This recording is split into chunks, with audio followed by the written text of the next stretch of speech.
Welcome to the Skirted Professional Podcast, a place where women of all different walks of life come together to share their journeys and wisdom they've learned along the way. We're so excited that you're part of this community. We hope you always leave this space feeling encouraged, inspired, and a little less alone. The Skirted Professional is brought to you by C Saucy, a medical apparel company that specializes in modern scrub skirt sets for the working woman. Their goal is to give every woman the option to wear a skirt in their workplace without compromising the comfort, style, or functionality of their scrubs. You can check them out at csaucy.com. That's CSAUCY.com.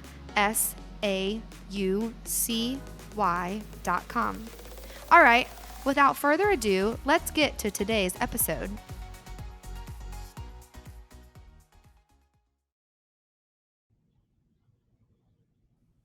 Hi, McKenzie. Welcome to the Skirted Professional Podcast.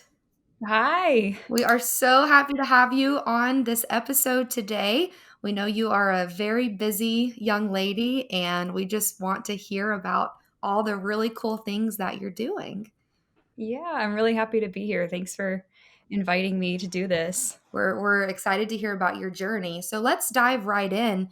I met McKenzie briefly at General Conference this past year. We just had a short conversation, but we kind of had emailed a few times through our C Saucy business account.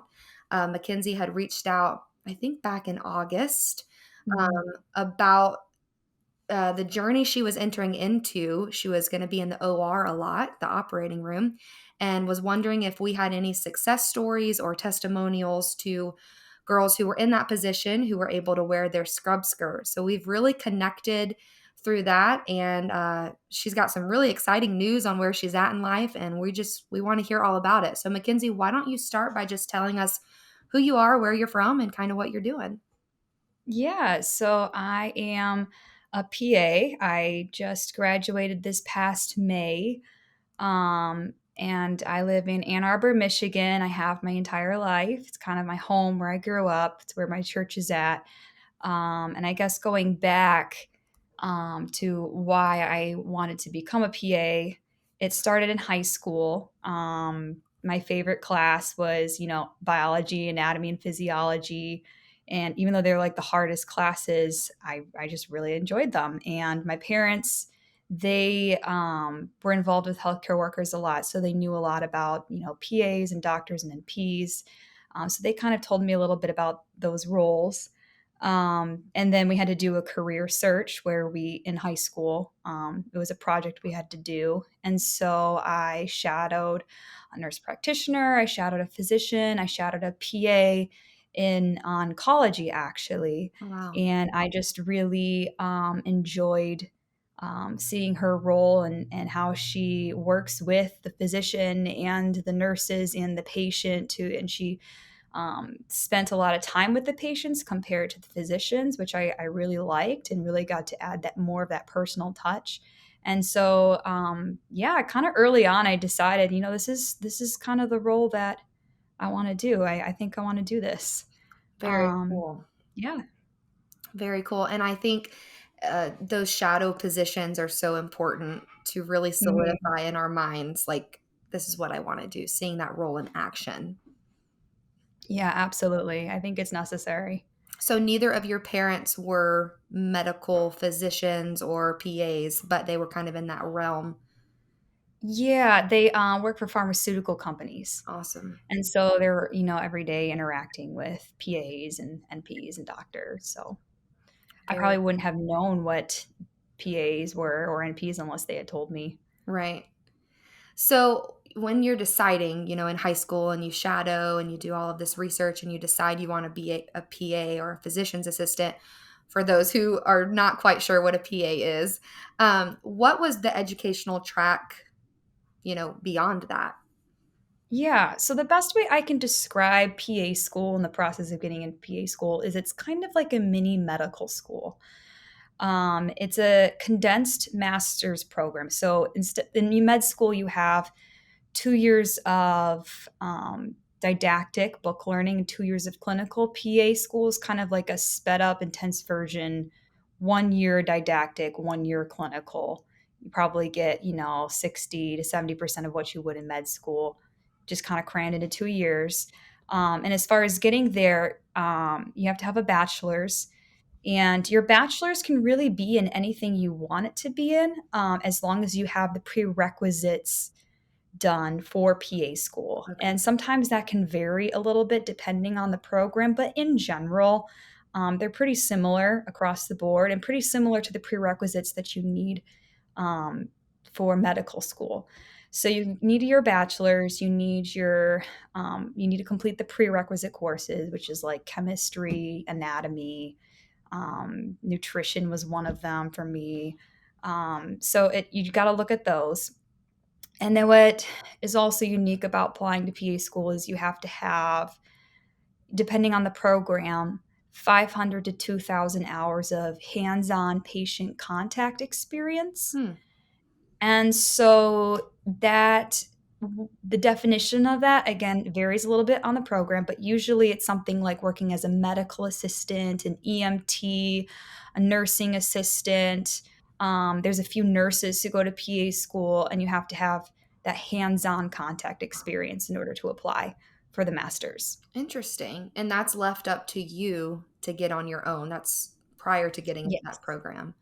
Yes. And so what I did is so for my last 2 years of high school, I went to a community college. They had a dual enrollment program, so you were able to graduate high school with your associates. So I did that, and then I got my CNA license. Awesome. And then I also went to Wayne State University and got my bachelor's in biology and my minor in health psychology. And then right after graduating, I started working as a CNA in an orthopedic clinic. Very cool. Um, and basically did the work of a medical assistant, even though I had a CNA license, rooming patients, writing the HPIs, ordering things for the docs. Yeah. And I worked there for a year. And during that year, I applied to PA school. So cool. Now, were there PAs at that clinic that you were also able to learn from and shadow? Yeah, there were. There is three of them at two, no, three, two of them at the time Okay. that I was able to shadow and see what they did. And I really enjoyed, seeing what they did. And it kind of just confirmed for me that this is the route for me. Very cool. And so I come from the nursing background and Mhm. would love, I'm sure many people have this question, but in deciding to become a PA, can you kind of tell us the main difference between that and a nurse practitioner? It's a great question because the reality is, once you get into the workforce, the roles are very similar. In fact, I'd say the majority of jobs that I applied for said PA or NP. Wow. They would hire either, or they would just say mid level provider. They kind of group us under that. Um, I'd say some of the differences is one, the training, right? For nurse practitioner, you become, and you might know more about this than I do, but you become a nurse first, right? And then it's like you work towards your master's in nursing. Right. And I believe it's a little bit more specific, like you do it in family medicine Yes. or pediatrics, right? It's more specialized. Whereas PA school is, again, kind of like a little bit more like the med school track. Sure. You get your bachelor's in anything, just like you would if you're going to med school. You got to get that patient care experience, and then it's like a 2 year intense program, and then you're done. So, Wow. I mean, I think it just depends on, what training program works better for you. I kind of liked the PA route because I liked the flexibility of being able to switch fields pretty easily. I could go from working in surgery to pediatrics to internal medicine to cardiology. I liked that ability to transfer. And you had that general training in all of those areas for the Hmm. most part to be able to do that pretty easily. Hmm. Very cool. Yeah, that's really interesting. And a lot of just non-medical people don't really know the difference between the two. They just know they're not seeing the medical doctor, and so they don't. Beyond that, it's just like, yeah, I don't know who was treating me, but Yeah, It, and they're both relatively new areas too, yeah. so I know when I was in nursing school, there was some um, upheaval or kind of just like gray areas when it came to nurse practitioners that my professors would right. read about. And medical doctors were kind of upset that nurse practitioners had as much freedom as they did because they Mm, don't have the intense training that even PAs would have in certain areas. So I had my own personal experience with that. I was treating a patient that a nurse practitioner had prescribed medicine to, and it goes to show they weren't specialized in cardiac meds, and so there was some oh, issues no. there, which can happen to anyone. It wasn't Yeah, just it because can. she was a nurse practitioner, but it's an easy punching bag, I think. Hopefully it's died down now, but I do remember hearing some talk about that. Yeah, I mean, just the other day in clinic, I had, a well-seasoned PA tell me, he said, "What I've kinda learned is you almost have to be better than the doctor, because if the doctor does something wrong, it's so it gets a little overlooked because, they're the surgeon, but Right. if you do something wrong, it's because 'cause you're the PA and not the Wow. surgeon." Yeah. And so he takes a lot of extra care and time in how he does his knee injections Sure. and makes sure they're, pain free. Sometimes he'll do a little bit of extra lidocaine beforehand just to give that extra touch. And I love what you said in the beginning of you liked that personal touch where the physician didn't have as much one-on-one time with the patient, but you get to be kind of the extension of that, Mhm. where you get the Right. more time. I think that's really important because the patient feels that. The Yeah. patient knows that. Yeah. There's a direct correlation between time spent in the room with the patient and patient satisfaction. Yeah. So true. Very true. Yeah. So, okay, on this journey, you can't be very old. So, going through Yeah. this, talk to us about what was the hardest class that you went through. Maybe what's been the hardest thing about this whole program and this whole journey to get where you're at. Oh, man.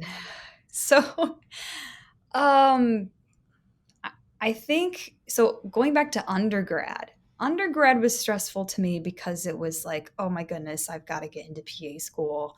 You have to get really good Right. grades.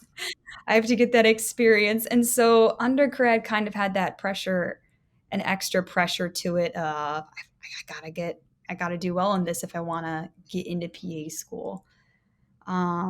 And so I think genetics, that was a really hard class. I Oh, got my bachelor's in biology, and some of those like chemistry classes and genetics, orgo, like yeah. those were brutal. Like for organic chemistry, there was this place called the chemistry atrium where they had a new tutor every hour, and I like lived in there I bet. because that's just how I got through that class. um and so those were very difficult classes, just the concepts. I'd say PA school, the hard part of that was just like the sheer volume of Yeah. material you had to learn. The best way I can describe PA school is it's kind of like undergraduate finals week every All week. the time. So it's doable. It's just Yeah, constant, sure. constant exams. But, it was doable, and the Lord gave me grace to do it, and I look back on some of like, I was pulling out my anatomy book, right? Because 'cause I'm in orthopedics, I need to review my anatomy, Sure. and I pulled out this book, and our professor wrote the book, so as far as what you need to know for the tests, It's the whole everything. Oh, yeah, and so I pulled out this book, and I'm just looking through it, and I'm like, "How" our anatomy class was 2.5 months. I'm point. I'm looking through it the other day, and I'm like, "How on earth did I learn all this in 2.5 months? I don't know how I did that." Like, Wow. the Lord gave me grace Yeah. for that because Wow. yeah, and the Lord does do that. Yes, absolutely. He equips you with what you need in that moment. Yeah, So and yeah, it wasn't there the other day when I was looking over it. It wasn't there anymore. you're like, "Bring it back. Bring it back. The I need grace it." lifted, and I need it back. That's hilarious. So, I remember when I was going through, like, the intense, collegiate program that I went through, and for that season of life, it was kinda hard because I wanted to still be involved in my other activities, whether that was singing at church, helping with the youth group.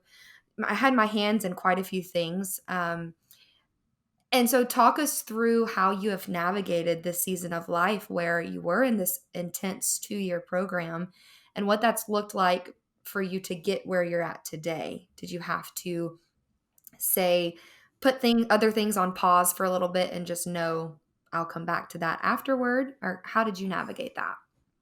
Yeah, so I was kind of in the same position.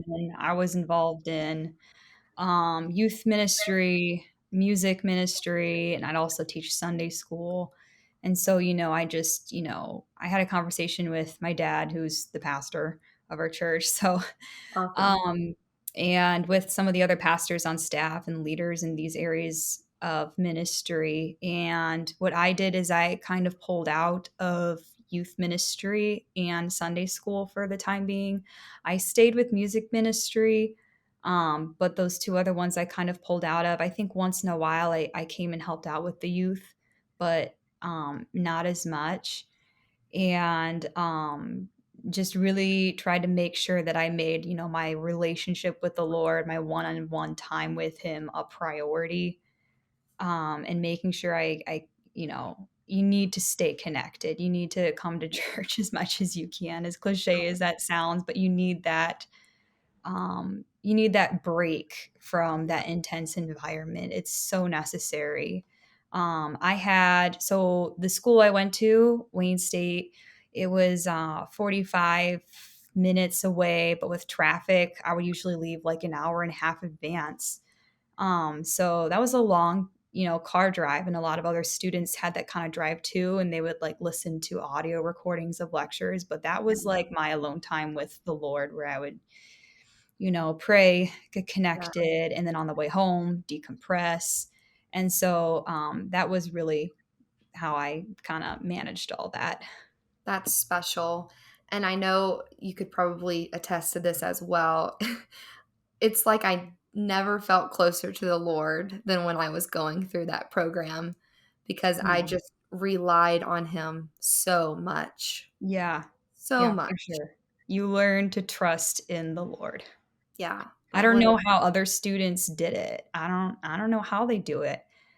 Um, yeah. Yeah, I distinctly remember we were doing a clinical checkoff and we were all really, really stressed. Mhm. And we had a test the next day. There was just a lot crammed into 1 week. And one of my classmates was like, I'm gonna go home and curl up in a ball in the corner and just cry and make my husband cook me dinner and all this stuff. And she's like, Chloe, you're probably just gonna go home and pray. You're just gonna go pray. And I remember thinking, what you don't realize is that is the only thing that's gonna help me. Yeah, for sure. Like, you nailed it on the head. That is exactly what I'm gonna do because It is. that is my stress relief. That is yeah, that is Yeah, my version of that and chocolate. well, yes. There's other things that attribute for sure.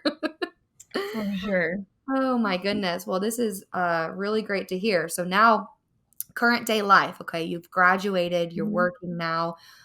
Tell us about your current position and what it has looked like since you graduated. Yeah, so I graduated back in May, and I saw this opening. It's at the same office that I worked at before, early June. I applied back then. I got an email pretty quickly saying, "Hey, we'd really like to consider you since you worked here before. Might Awesome. take a few months since we're coming back from COVID." I was like, "Great."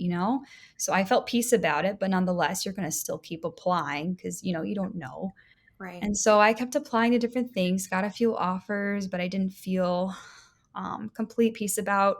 There's a lot of urgent cares that are really desperate right now, but as a new grad, I didn't want to work in an urgent care right away, because a lot of times you're the only provider on site.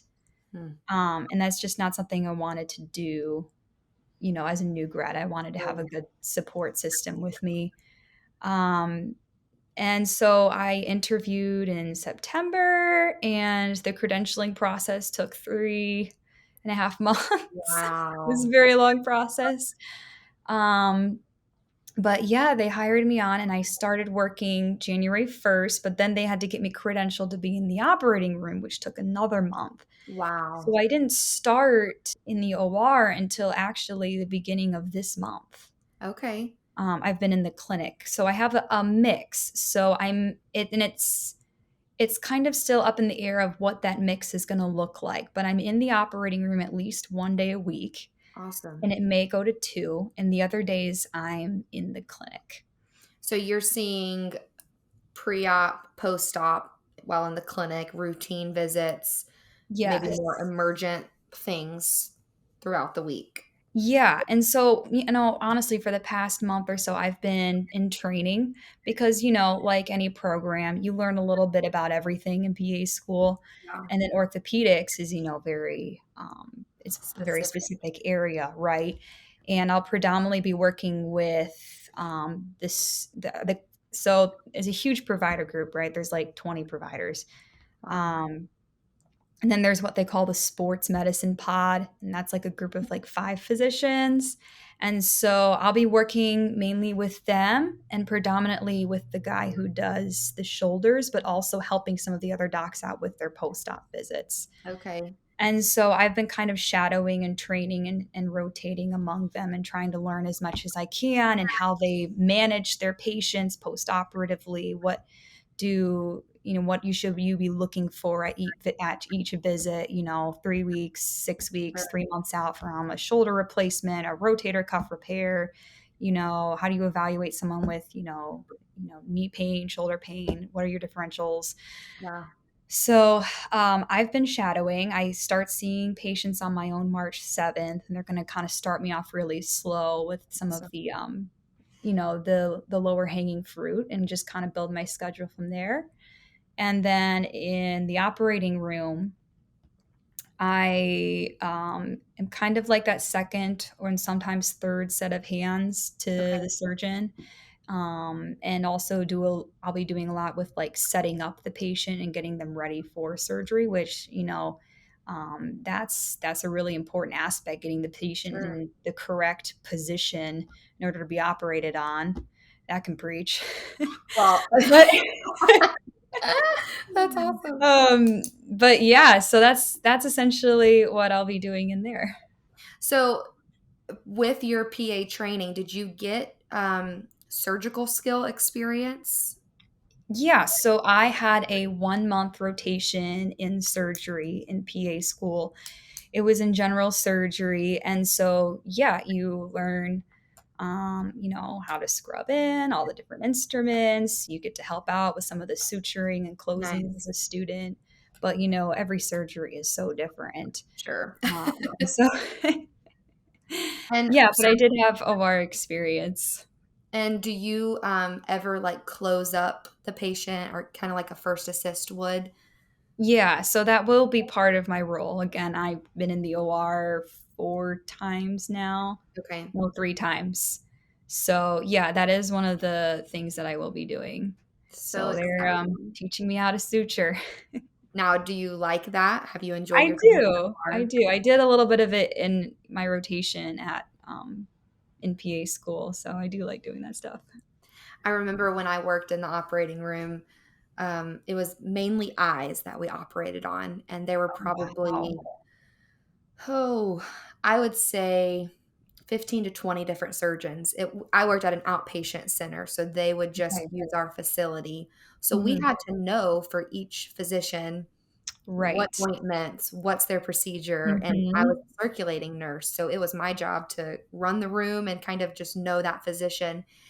And I'm just gonna say that the surgeons that I worked with were a rare breed.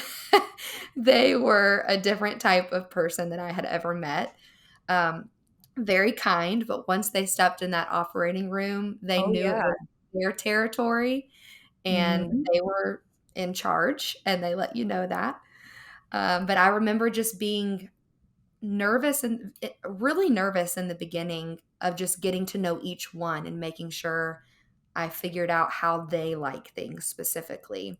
So I could see with you working for 20 plus, physicians and in your group, how that's going to be quite a little bit of a learning curve to kind of. Yeah, exactly. And it's more like there's 5 of them, and really I think 2 or 3 of them are gonna really need a PA and will kinda utilize me.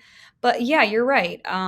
In the clinic and the OR, just kind of figuring out, how they do things and keeping it straight. So I'm kind of trying to, like, focus on one and learn the way Yeah, they do it, and then from there, you know, build from there. sure. And it'll take time, so giving yourself grace to learn it, and hopefully they show grace as well. Yeah, so far they've been very gracious and very kind, so Very That's awesome. Very, very cool. So along this journey, you are a skirted professional, and the way we even connected was through C Saucy, which is a scrub skirt company. So mhm. I want us to start from the very beginning of your educational journey and into PA school and all now working, how it's been navigating wanting to not compromise on your own standard or your own conviction of what you wear in these clinical settings. Yeah, so I knew pretty early on that the operating room was going to be a challenge. For pretty much every area of medicine other than the OR, it's pretty easy to be able to wear your own scrubs or Yeah. skirt. I never had to ask for permission. I just did it and it was totally fine. I knew before that the only area where it was going to become a challenge was the operating room because they want you, and this is pretty much across the board, I'd say for most hospitals and ORs, is they want you to wear the hospital provided scrubs that they mass launder and then they distribute just all together. It's not like you have your own specific set. It's just, you go Right. to the scrub closet or the scrub vending machine and you get your size, right? And then you put them in the bin when you're done. And they don't have most hospitals anymore, they just don't have dresses or skirts. They have the pants, the shirts, and if you're lucky, they also have scrub jackets. Yeah. Um, and so I met someone, her name's Melissa McGurk, Mhm. and she is a CRNA. And so I happened to meet her while I was in undergrad, and I asked her, I was like, how did you do this? How did you wear skirts in the operating room? And she's like, you're talking to the right person. And so she kind of shared with me her story and her journey. And she said she'd talk to her preceptor for her clinical rotations or the OR manager and get it approved. She would sometimes sign a contract saying that she would wear her scrub, she would wash her scrub skirt a certain way after each use and bring it to the OR in a Ziploc bag. She told me that like her first day of clinics, they tried to throw her out of the OR, Yeah. but she went back in. She was like, "Look, I already got this approved." Wow. And then she was able to do it. But just hearing her story was really encouraging. Like, okay, I'm not the only one who wants to do this. Right. And it is doable, even if it is a challenge and it might involve a little bit of, what's the word I'm looking for? Just a little bit of initiative Yes. early on and pushing, which that's not my personality. But, it may take some of that. It was just really encouraging to hear her story, and then I also, got in touch with someone, her name's Noelle, and she's a PA as well. She graduated a few years before I did, and for her surgery rotation, the hospital they ordered in a scrub dress for her to wear, and she sent me a Yeah. photo, and it's super cute, and they just laundered it for her, Awesome. and so I had a couple different options there. Fast forward to PA school, my surgery rotation is coming up. I talk to our clinical coordinator. She reaches out to my preceptor. My preceptor says he's on it. He'll talk to the linen department, get it figured out. Like, okay. I show up for my first day of surgery rotation and there's nothing for me. So I'm just rounding on patients on the floor, not going into the OR. And my preceptor, he emails me. He's like, "Oh yeah, it should be in a few days." I was like, "Okay." Mm. Wow. A week goes by and I'm like, I don't know. This rotation's only a month long, mind you. I'm already a week in, just rounding. I go to the basement of the hospital and track down the linen department. Wow. And I talked to the head of the linen department, and they're like, "This never got ordered. It would take 8 weeks for us to make something for you." I Oh was my like, God. "Okay." Wow. I was like, "Well, can you wash my scrubs for me?" And they said, "We can do that, but that's gonna take a week." Again, 4 week I only have 3 weeks left, and I'd Right. have to get 7 pairs, right? So Mm. so what on earth am I supposed to do here? Wow. So, thankfully, in the basement of the linen department, they had a few extra scrub jackets. And so I took like a size, I think it was like an extra, extra large scrub jacket. And I tied it around my waist over the OR scrub pants. Sure. And it basically made a knee-length skirt. It actually looked kinda nice. It didn't look too out of place too, because a lot of people wear scrub jackets tied around their waist. Yes. Mine was just, extra large Really long. and Yeah. made a full skirt on me. So that's what I did, and, I'm thankful for that option, and it worked nicely for, just the few weeks that I was there. The only problem with that is that technically when you scrub into a surgery, you're not supposed to have anything tied around your waist. And so I would say 50% of the time I'd get a scrub tech that would say, "Hey, you need to take that off." And I would just say to them, it's for religious reasons. I know we don't like that word, but Right. it's if you want to get that approval, it's kind of the word you want to use. Yes. I would say, "Hey, it's for religious reasons. I'm an apostolic Christian, And most of them were like, "Oh, that's totally fine. Yeah, go ahead." They weren't touching that. Right. No. Um, yeah, no. I'd say I got one scrub tech who I told her, and she looked at me like she was about to give me a hard time about it. But thankfully, the resident who was my preceptor was in there, and he stepped in and was like, "Yeah, she's been wearing it the whole time, and she's been fine." Yeah. I'm like, "Thank you, Greg." Um, so that's how I managed that for my 1 month rotation there. Wow. So given all that, I was pretty stressed when I was applying for jobs that involved the operating room. Like, how am I going to do this again? What are the options here? So it kind of worked out nice. And also I wanted to wait till I had that contract signed before Right. I asked Right. for an accommodation in the OR. I didn't want to say that up front. Sure. Um, And so thankfully it worked out nice where I was in clinic for a while before I was in the operating room. So I kind of had a month there or so to figure things out. Um, and I got a hold of some of the OR nurse managers. And that's who I would recommend trying to get a hold of in these situations. And they were very gracious. They were like, "Hey, we're gonna." I first of all, I emailed them and I gave them options. I said requesting a religious accommodation. Mhm. Again, that's the kind of language you want to use because it's legal language, right? Sure.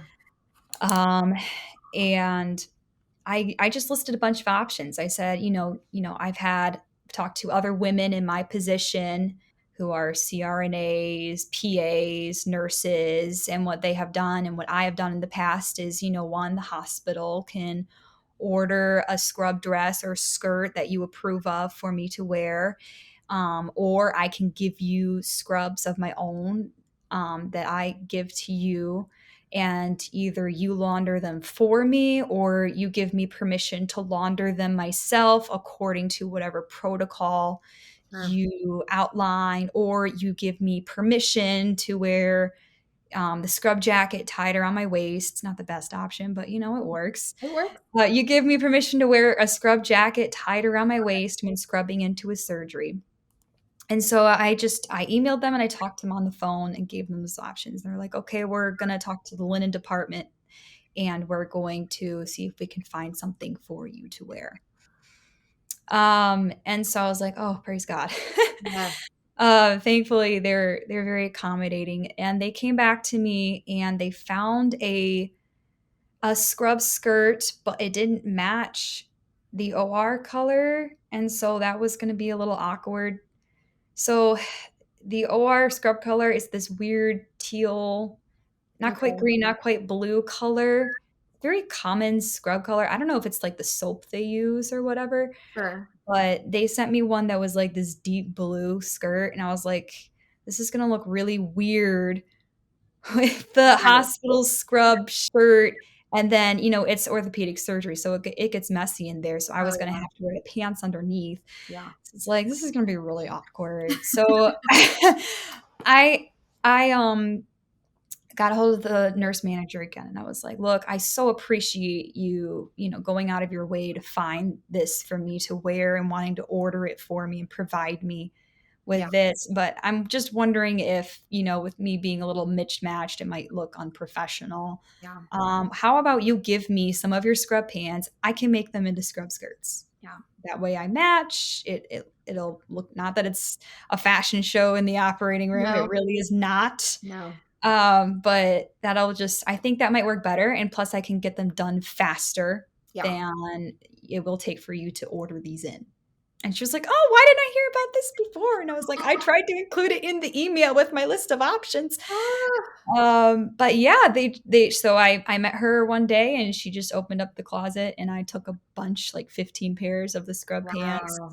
I have a few friends in our church who know how to sew, and so they made them into skirts for me. And so, yeah, I wear them. They're definitely not as cute as the Sea Saucy scrubs, and I miss Oh, wearing my Sea Saucy scrubs, but they work. I'd say they they work. kind of look like your new line, actually, with like the Yeah. drawstrings and the shirt tucked in. And So cute. and so, yeah, that's what I've been doing. So That's we kind of want how I to navigated include a picture when this episode goes live. So you'll have to send that. us Okay. a couple pictures of you in your sea saucy ones and then in your OR scrubs that we Oh, can okay. share because I think that Yes. would be a huge factor here. And I have a lot to say regarding this topic. I want to start with sea saucy can it can play a part in a lot of needs and roles for our female medical professionals, but unfortunately the OR is just a territory of its own. Hmm. And depending on what facility you're in, and if you're listening to this right now and maybe you're going through kind of the same journey, I think McKenzie has given invaluable steps on how to navigate through this. And the one I want to touch on first is you were offered the job, you accepted, and then you proceeded with the accommodation that you were looking for. Hmm. I Correct. think that's a huge piece of this puzzle. I think some girls would maybe feel pressure to do that in their interview, to Hmm. say, I want this job, but dot, dot, dot, dot. It's not really a but. It's I want this job. I'm qualified for this job. So let's just start there and I'll take the job. And then it's, while we're on this subject, I would like, this accommodation. Yeah, for sure. I think that's a huge piece here as well. Um, you contacting the managers, you staying on top of it and giving them the options in your initial email because you've thought through those options. You know what's available to you, you know what's out on the market that you could bring in or purchase. They've probably never explored this option unless they've had someone else in your shoes previously that they've had to explore it with. They're not going to really know where to start. So I think it was brilliant that in your initial email you said, look, this is my request. This is how we could make it happen. And kind of giving them the ammo to make Mhm. it happen. I think that was really important. And then it depends on the facility. Like you said, it's funny you mentioned Melissa McGurk. In my email response to you, I referred to her situation because Yes. she had really helped me when I was going through all of that. And we're Mhm. actually having her on the podcast later this season, which we're very excited about. Oh, that's awesome. Yeah, so we'll hear both perspectives here. Um, but my journey in the OR was I was at an outpatient center and they tend to be a little less strict than a hospital. It's privately owned. They can kind of make their own rules to some extent. And I got the job just like you did. Then I went and said, I prefer to wear a scrub skirt. Um, can you find me one in your scrub color? And the nurse manager at the time, she tried like you. It was over a month before I heard Mhm. anything, and I was tying the jacket and I was doing different things to make me feel comfortable and still stand out, but not just be this complete eyesore because I was so new to Mhm. all the surgeons. And a month goes by. She's like, Chloe, we got something in. Come look at it. So at the time, the surgery center, they wore royal blue, and the scrub skirt that they got in was seal blue, which is kind of the classic OR color. It's kind of that weird color. Yeah. And she was like, we're not going to make you wear that. That's mismatch. Like, we don't want to do that. I said, okay. So then they try again and they bring in this dress and it was horrendous. I put it on and for all of them, they were like, oh no, she can't wear that. I was like, thank you so much because it was like a dress from the 1920s, which is all that's out there. That's Yeah. all only the scrub dresses you can find. Mhm. Oh, so it was just this whole ordeal. And so I finally said, Tony, I actually just launched a scrub company, and this was such a crazy story. I got this job August 27th, and I had launched C Saucy on August 10th. And Okay. so had literally just launched it and had gotten, Yeah. product in. And I said, I actually just launched a scrub company that specializes in skirts for this very reason. Like, this is the issue that we experience. And she said, well, bring your skirt in, let me see. And I brought it in and she felt it and kind of examined it. And I said, but the thing is, we don't have royal blue yet. We only have navy. And she said, well, you know what? I've been wanting to change the whole facility's scrub colors for a while now. So I think this is the perfect time to do it. So she What? ended up changing like center wide the color from royal blue to navy blue. And I knew that was a God thing. I mean, that was a Yeah. personal God meeting me right where I was. And I now know why I Mhm. went through that journey was to be able, like you, to come on and help others through this journey because we're not going to be the last ones trying to get in the operating room Right. needing an accommodation. So I think it's really powerful sharing these testimonies and sharing these success stories. Um, so all that to say, it came around. She changed the color from royal blue to navy blue, and then she ended up purchasing from C Saucy me two scrub skirts to wear and let me launder them myself. She just gave me specific instructions, kind of like Melissa, and said, bring it in Mhm. every day, wash it every day, that type of thing. So very thankful, very, very thankful for these stories that we can encourage others with because it seems very daunting and just like an uphill battle Mhm. when you're going through that. Yeah, it does. That's so cool. I really enjoyed hearing your story. Yeah, it's very encouraging to hear other people kind of go through this and hear how, they made it through, and that's totally a God thing, to change the entire OR scrub color Right. for you. I mean, I walked into the locker room the other day because, they're gonna launder the scrubs for me. They wanna do that. And there's the bathroom connected to the locker room is rather small, and there's this giant bin in there with a photo of it of a scrub skirts, and it Ah, says "Scrub skirts only." It's just for me, and it takes up so much oh, space in the bathroom, but they put that in there just for me for my scrub skirt, and oh right my now I'm in the goodness. OR, like, once a week. Once a week. But Mackenzie, that's it's so amazing. funny. It's like, you know what? It's just I'm embarrassed by it, but at the same time, I'm so thankful, and I feel Oh, the love of God in it. yes, that's the favor of the Lord. And Mhm. but he calls us to have boldness in these situations. And who are we to become shy just because we're slightly different than our coworkers? Mhm. It's no, go ahead and make that accommodation for me and let's figure this Yeah. out because I'm just as talented and not education. Wow, that did not sound smart. I'm just as gifted and knowledgeable as my coworker. We came through the same Mhm. program. And so, yeah, let's make this accommodation. I think that is very, very cool. We may need a picture of that bin too, if you would. I know. I took one the other day. I'll have to send it. That's awesome. So exciting. Well, I feel like you have shared just really great advice. I think this is going to be a great episode for girls that have a dream to be in the operating room, which is kind of the red zone area in the Right. medical field. And it's Mhm. a daunting task thinking about how that would work out. But we're busting wide open these careers, and providing garments and making accommodations is just what it's going to take. And so, kind of Mhm. fighting for yourself. And I like how you said it was going to take you having the initiative to make it happen, because Mhm. they were uncharted waters for your nurse managers. So, you having that grit and determination to push it forward, I think, is why you have a success story. Yeah, it definitely takes some pushing on your part. Yeah, you got to be the one to take initiative, and you got to, I'd say, do it early on too. Yeah. A couple weeks to a month in advance if you can. Use words like religious accommodation, religious conviction, give them a ton of options, and then just pray and release it to the Lord. Yeah. The scripture, when I was really nervous about going through all this and I was super stressed, I was like, I'm inconveniencing everyone. They're not going to be able to do this.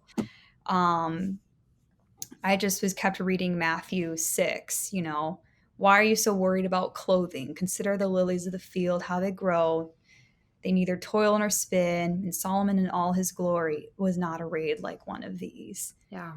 How much more will he clothe you, O Right. ye of little faith? And so I just kept, reading that scripture, and that's kind of what gave me peace throughout the whole thing is, he does care. Yeah. He does care. And if he's called you to do this, then he will make a way and provide for you. He's bigger than the hospital system. He's bigger than the organization and the rules. Yeah. That's beautiful. That's beautiful and so encouraging. So, Mackenzie, you've shared a lot of wisdom with us and knowledge about your journey. And do you have like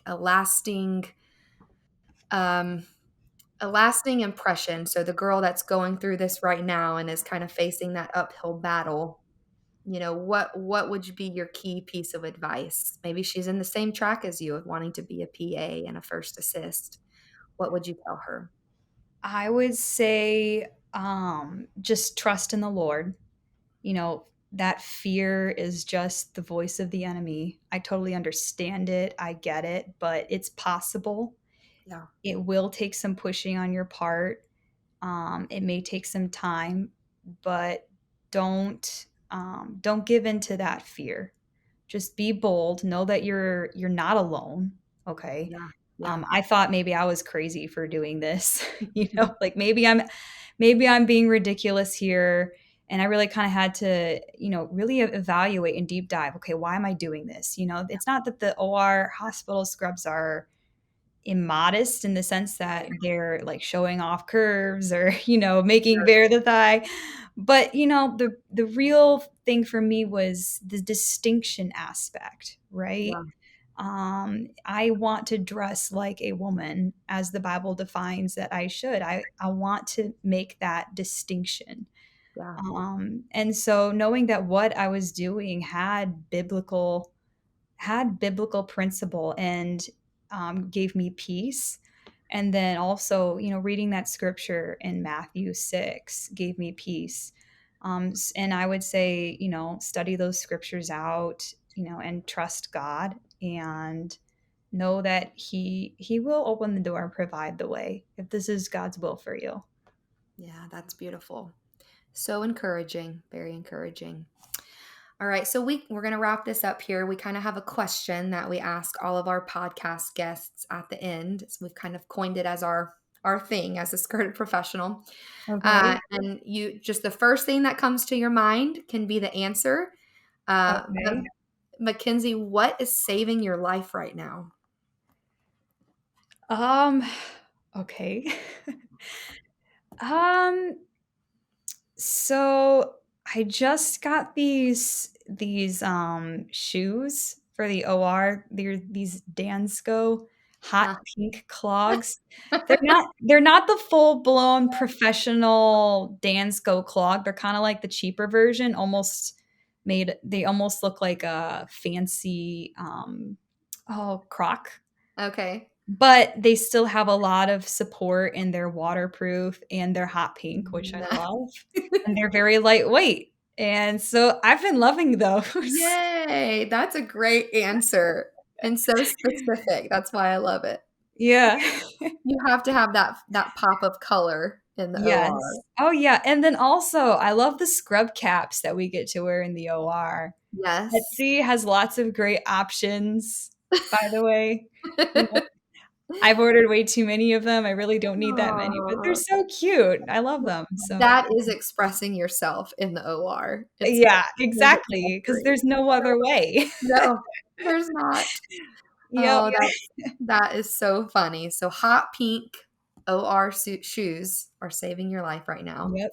and then your scrub caps. I love that.